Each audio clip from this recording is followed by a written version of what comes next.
આ 3 બાબતોને જો ધ્યાનમાં રાખવામાં આવે તો જે બહેનોને માસિક વધારે આવતું હોય, તેને કારણે લોહીના ટકા ઓછા થઈ જતા હોય કે વાળ ખરતા હોય, તેમને ચોક્કસ ફાયદો થાય છે.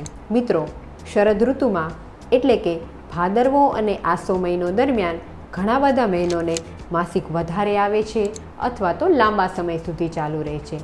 આયુર્વેદ મુજબ શરીરમાં પિત્ત દોષ વધવાને કારણે માસિકને લગતી આ બધી સમસ્યાઓ થાય છે. તેનાથી બચવા માટે આ 3 ઉપાય જરૂરથી કરો.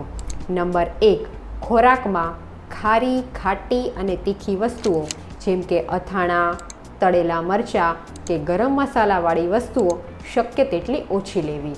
નંબર 2, ખોરાકમાં એક ટાઈમ દૂધ, ચોખાની ખીર કે ઘઉંના લોટની રાબ લેવી. આમ કરવાથી તે શરીરમાં પિત્ત દોષને ઓછો કરે છે અને હોર્મોન બેલેન્સ કરવામાં મદદ કરે છે.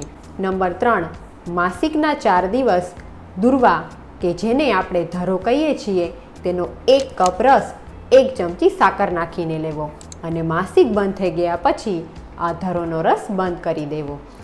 આમ આ 3 વસ્તુઓ કરવાથી શરદ ઋતુમાં માસિકને લગતી સમસ્યામાં ખૂબ સારો ફાયદો થાય છે.